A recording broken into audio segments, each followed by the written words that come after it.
Hey guys, welcome back to my channel. Primarily on this channel I do budgeting related content, and I thought it would be done to do a planner unboxing that I will be using in 2026, and it does relate back to budgeting because I work a lot in my planner when it comes to figuring out my budget. So I have these two things. I got them on sale on Happy Planner's website, and this together is less than what I would spend on a planner and a work planner.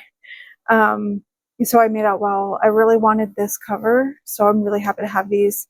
For the past 2 years, I've been using their big layout. This is just their classic layout.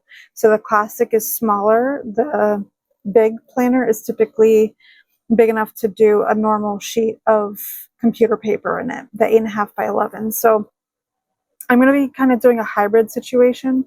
So let's start with this one. So I'll move that to the side. I think this is so cool. I'm not a florals person, though I'm kind of wearing it right now, but I thought this was so cool. It's so different. Something that sometimes bothers me about Happy Planner is sometimes they're a little juvenile, like the covers and stuff. And you know, there's so much variety too, and there's some that are sleek and clean and some that are fun print, bright print, whatever, but I don't know, sometimes they feel a little juvenile to me, but this feels more grown up. And no offense if you like that sort of thing, it's just not my taste. So this goes from July to June, so this July to June, so I'm probably going to repurpose the beginning half of it because I'm not going to use this until 2026. I have my planner now. So I don't know if this tells you the dimensions. See, I just made a sheet of paper fly. The reason why I'm saying that is because I wanted to incorporate my check by budget sheets. This is on a regular sheet of paper. So as you see, here, I can put it in. As you see, it hangs over a little bit. So if you happen to know the settings for classic size in your printer to get it to fit properly and shrink it down properly, please let me know. But yeah, I don't know the dimensions of this. I'm sure it's got to be somewhere, the dimensions, right? And it's a dashboard layout. Oh, here it is. 7 inches by 9.25. That is a timer for my laundry to switch it over. So I'm going to finish this up and then I'll switch it. So I don't know what the closest setting in an Epson is to do that. But anyways, this is the cover. And this is so pretty. I'm not a big floral person, but this is done beautifully. So I'll go through the layout and then show you each tab. So here's the perpetual calendar for 2025, 2026. I usually like to use these sheets, and in that current year, I like to highlight ahead of what my paydays are going to be. So I have kind of like a view in advance. And then here is, or is this a perpetual calendar? Sorry, I'm probably getting the terms wrong, but oh yeah, that's right. It starts in July. So I like using these to track a variety of things so that I have an overall snapshot of it right in front of my face without having to thumb through each page. I'll periodically write down my credit scores at the time. I'll write down what my 401k balance or whatever. When I was tracking debt, I was occasionally doing that. That way I could just kind of see the overall progress on just 2 page flips instead of flipping each individual month. I was breaking that down monthly as well, but I liked one spot to kind of see everything. So that's how I like to use this, but a lot of people use these for tracking people's birthdays and such. So this starts off with this sheet here. The priorities, important. Oh my God. The dot grid. Is that what it's called? The grid lines, sorry. And then take note. What I was using this section for at the time, when I had debt, I was calculating all of my debt balances and the overall total amount of my 401k balance. I was tracking that here as well, so I could kind of see it shrink as each month went by. So then you have your month at a glance, and this I typically write down when my bills are due. So I have this little master sheet that I have everything written, but I'm visual, so I like to write it all down, and then I'll mark when my paydays are, so that way, because when I do my planning, I do a budget by paycheck sort of style where I will pay my bills that are in that pay cycle before I figure out the rest of the cash that I have for other categories. So then you flip it, and it's the dashboard style. Is that what this one's called? Did I remember it correctly? Yeah, cool. I remember from other years. I didn't have this style last year, but so this is cool because each start of the week you get a priority spot, important, looking ahead, notes, and then you have the 7 days of the week, and then you have this section here. So you can use it to, like, if you are a creator and you want to write down like your videos plans for that week or your meal plans, whatever the case may be. I think I'm going to combine everything together.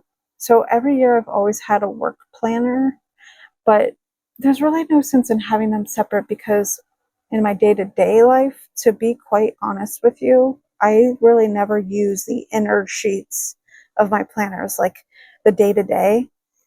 I'm usually like a checklist type person and mark things off as I need to do it. Like I never really break down. My days aren't that structured typically. I mean, if I have an appointment here or there, it's great to track, but I don't typically track that.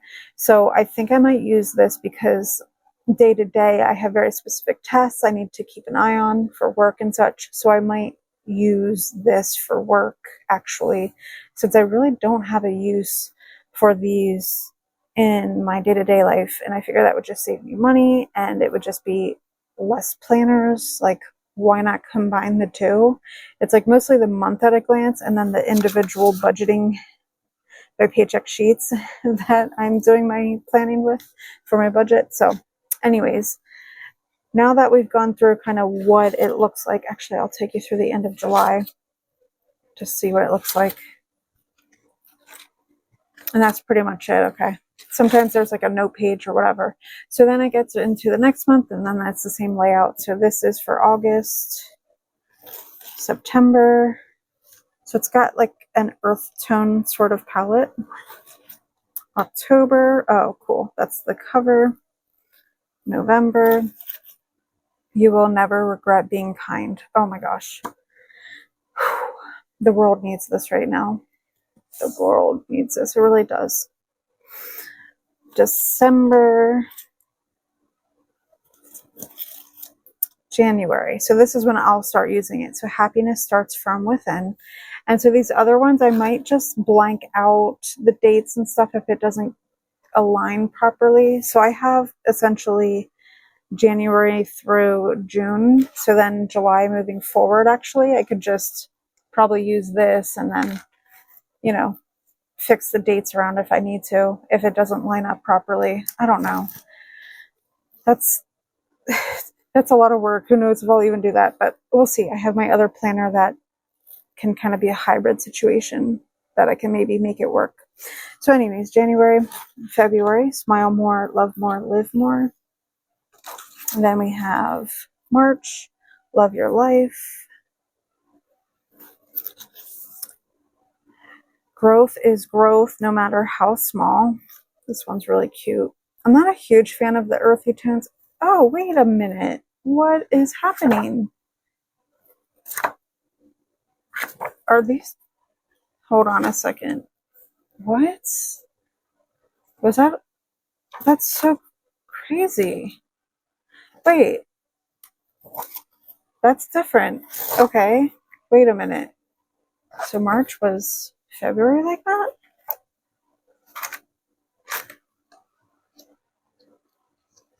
Sorry, that caught me by surprise. Oh, that's so interesting. Okay, let's see what March is all about. That's so interesting. Let's go through page by page. Maybe it's a misprint. I don't know. I bought this directly from Happy Planner. Okay, so it goes through the month normally so far. 29. Interesting. April. Oh, it's warning you to purchase a new planner. That's funny. Give yourself a head start on more growth, productivity. See, I don't typically get these versions that are based on like a calendar school year sort of thing. Oh, that's so funny. Okay, so they were just kind of utilizing the back of the sheet, and it's reflect and plan. So 3 moments you were proud of, 3 things you could improve upon, 3 things that inspired you, 3 things to remember, 3 things you learned, and 3 goals for the future. Oh, that's funny. Sorry, I got completely sidetracked. I've not looked at this planner until with you guys. I genuinely did not open it up until now. So May is live the story you want to tell. And then finally June, you are so rare. Oh, that's cute. I love that. Okay, so then when you get to the end of June, let's see if there's any special sheets. Okay, so it at least ends with notes. So the one thing about my planner that I have currently for 2025 is like there's always a note page at the end of everything. Like it was primarily a checklist sort of style, but there's always pages for notes at the end of each month. So this one's a bit different. But yeah, this is super cute. I love it. So I will be using this. And let's pull up the other one. Okay, so then this is their classic budget layout. Apparently this is a happy journal. So it's not a happy planner. It's just a journal. So more, I guess, of a reflection sort of style. Again, this is a classic version. Okay, so this has that plastic on it so that we can thumb through it. And again, I'm going to leave this stuff on. I really do like the cover of this one. That was always one thing of like the extras. Like if you were to get a fitness one or whatever, it's like it was always the covers that I hated. I always felt like whenever you got the little mini like focused ones on a specific area, the covers were just like never great. But this one I really enjoy. Spend well, live well.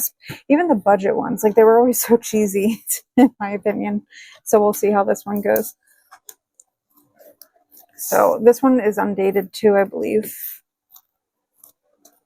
See, and the cool thing too is if you didn't like the cover, you could flip it around essentially and have this be your cover. Okay.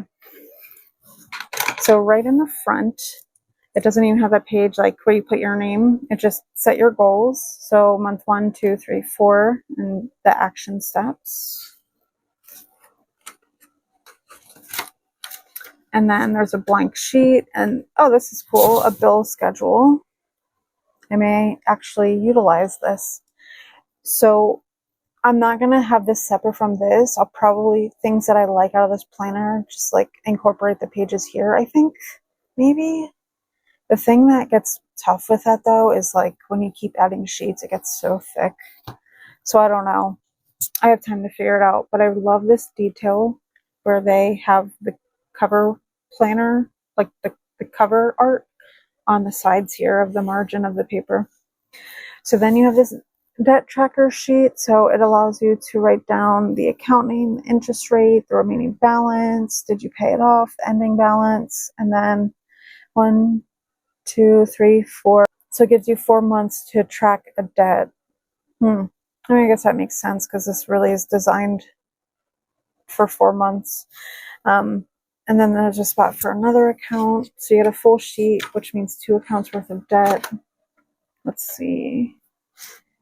1, 2, 3, 4. So really you only get 4 debts that you can track on this first sheet. And then it has a savings tracker. So kind of the same concept, except it's savings instead of debt. So you got 1, 2, 3, 4 Okay, so same idea. Wait, did I count that right? Oh no, duh, silly goose. There's only 2 savings that you can track. So I don't know, maybe a high yield savings and maybe a sinking fund or something. Like maybe you have a very specific goal you're working on, saving up money, like emergency fund. I don't know. And then on the back, there's a budget review. So it's for 1 through 4 months, and you can track the income, the expenses, and the total saved, and how you think you did, and if there's anything you can do to improve. So it's a little reflections page. So then this first one, I really do enjoy this here. So think big, start small. I really like this one. And then you open it up and it says, what event or circumstance is coming up this month that you know you'll need to spend money on? So it's this little notes page. You can do things that you want, things that you actually need. I like the little actually. What you can give up and say no to or let go of this month. And then on the back here, it looks like it starts to maybe get into the track, like the monthly budget. So I don't typically do monthly budgets. That's the thing. I prefer a budget by paycheck. So I could always still try to do this for the month and like the overall necessities really. And then from there, I can try to squeeze out whatever extra income that I want to put towards sinking funds and whatever goals I have. So we'll see if I incorporate that. But then you have these 2 habit trackers. It looks like no spend trackers. So 10 for a challenge. Pick 2 items to avoid spending on during this month. Check it off along the way to keep you motivated. Oh, that's cool. I like that concept. On the back, there's weekly expenses. So you can track everything you spend, the category, the amount, if it was a need or want. So that's good. And then some things to reflect on that. And then over here, where did you see temptation today? How did you overcome it? Small victories, daily gratitude. Yeah, so I see that. So there's a lot of prompts here that get you thinking, because really, when I started budgeting, I had to take a hard look inward at myself, like even before I got started, of like, why am I in this amount of debt? Why am I spending like this? Like there was a lot of reflections, and I honestly found it to be very helpful in actually moving forward and sticking with the plan, is understanding yourself. So then there's more daily gratitude. A lot of those sheets, it looks like, well, not a lot, like 3 spots worth. Oh no, there's more. It's just they changed the color palette. Actually, the prompts are sometimes different too. Actually, cool. Okay, so it's a lot of reflections pages. So, I might, or I could even keep it separate. It really is more of a journal style, and maybe use some of the actual budgeting pages from this. Maybe, I don't know. Sound off below. Would you keep them separated, or would you Frankenplan it, where you would just put it in your normal planner and just integrate it into each month? Let me know below. And again, this is only 4 months worth, so it gives you a bunch of these reflections and prompts and questions to think about each month. I imagine that's kind of the same form. Wow, you got a lot. Holy moly. I don't know how many's in here. Maybe it's almost 30 pages worth. I really don't know. Probably not. See, it just keeps going. Then you have these blank spots for writing. So then this next tab is stop wishing, start doing. And I'd imagine it's the same format. So we'll thumb through quickly. So let's count this time. So there's 1 sheet. So 1, 2, 3, 4, 5, 6, 7. So 7.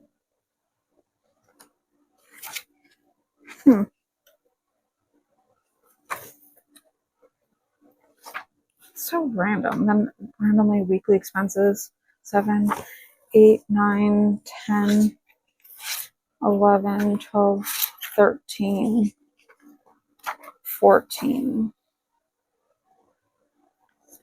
Oh, okay. Okay, so it is actually breaking down the month. So, okay. So it looks like it's a reflection for each day of the week, and then you have your weekly expense breakdown so that you can look at your budget week by week and how you're spending. Okay. So then if that were true, that would be the same here. There should be 7 of these reflection prompts. So 1, 2, 3, 4, 5, 6, 7, and then the weekly. Okay, cool. I get it now. So it's all the same. And then this tab is just small steps every day. And this last one is save today, spend tomorrow. And then they're all the same format, but let's go to the end, see if there's anything special or fancy. And no, that's it. So that's it. That's just 4 months worth. So that's the thing about these, is you're not getting a full year out of it. So, you know, I can always use it sporadically too. Like I can use it for the first 4 months of the year, or if I'm starting to be like, whoa, let's rein it back in. You're getting a bit spendy. Like, let's start to track day by day what's going on here. I always recommend doing that. Like you always have to kind of take a look inward. Like for me, I very much am like, if I'm triggered or sad or whatever, I tend to be more spendy. So sometimes it's like mood based and like why I want to spend, a coping mechanism, if you will. So this is really great. So I might incorporate it if I'm, oh my gosh, there's a toy in the background. I don't know if you can hear it. Oh my goodness, it scared the living daylights out of me. So if you heard that, I apologize. It actually made my heart rate go up. I have 99. My heart is at 105 beats per minute. Oh my God, that startled me. Oh, anyways, this was much different than my normal content, so I hope you did enjoy it. And I do want to remind you though that once I hit 1,000 subscribers, I will be hosting a giveaway. And I just want to say thank you if you've made it to this point in the video. I appreciate your support. Let me know what you think about these planners. Let me know how you would integrate the 2 of these. If you keep them separate, integrate them in this one. But let me know. I always enjoy your thoughts and opinions down below, and I will see you in the next one. Bye.